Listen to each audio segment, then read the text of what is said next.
السلام علیکم ورحمۃ اللہ وبرکاتہ۔ بسم اللہ الرحمن الرحیم۔ آج سے 12 سال پہلے ستمبر 2010 میں پاکستان میں سیلاب آیا تو اقوام متحدہ کی سفیر مشہور اداکارہ انجلینا جولی پاکستان کے دورے پر تشریف لائیں تاکہ پاکستان کی امداد کا تعین کیا جائے۔ واپسی پر انجلینا جولی نے اقوام متحدہ میں اپنی رپورٹ پیش کی، جس میں پاکستان کی بہت جگت ہنسائی ہوئی۔ رپورٹ میں چند اہم باتوں کا ذکر ضروری سمجھتا ہوں۔ اس نے اپنی رپورٹ میں لکھا کہ مجھے یہ دیکھ کر شدید دکھ ہوا جب میرے سامنے حکومت کے بااثر لوگ سیلاب سے متاثرین کو دھکے دے کر مجھ سے ملنے نہیں دے رہے تھے۔ مجھے اس وقت اور تکلیف ہوئی جب پاکستان کے وزیر اعظم نے یہ خواہش ظاہر کی اور مجبور کیا کہ میری فیملی کے لوگ آپ سے ملنا چاہتے ہیں، میں ان کی بے چینی دور کروں۔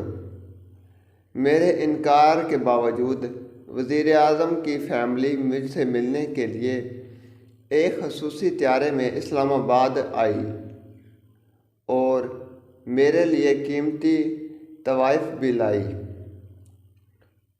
وزیر اعظم کی فیملی نے میرے لیے کئی اقسام کے طعام، میری دعوت کی ڈائننگ ٹیبل پر نوع اقسام کے کھانے دیکھ کر مجھے شدید رنج ہوا کہ لوگ فاقوں سے مر رہے تھے اور یہ کھانا کئی سو لوگوں کے لیے کافی تھا، جو صرف آٹے کے ایک تھیلی اور پانی کی ایک بوتل کے لیے ایک دوسرے کو دھکے دے کر ہمارے ملتان سے ملک میں ٹیم حاصل کرنے کی خواہش مند تھے۔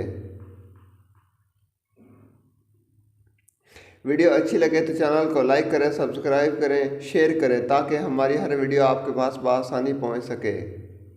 مجھے حیرت ہوئی کہ ایک طرف بھوک، غربت اور بدحالی تھی اور دوسری جانب وزیر اعظم ہاؤس اور کئی سرکاری عمارتوں کی شان و شوکت ٹھاٹھ باٹھ حکمرانوں کی عیاشیاں تھیں۔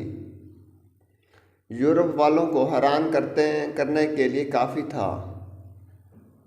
انجلینا جولی نے اقوام متحدہ کو مشورہ دیا کہ پاکستان کو مجبور کیا جائے کہ امداد مانگنے سے پہلے شاہی پروٹوکول، عیاشیاں اور فضول اخراجات ختم کرے۔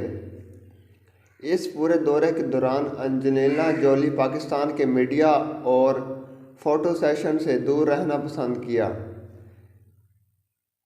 اس بات کو آج 12 سال ہونے کے آئے ہیں اور اس رپورٹ سے پوری دنیا میں پاکستان کا وقار مجروح ہوا، مگر ہم آج بھی اسی روش پر قائم ہیں۔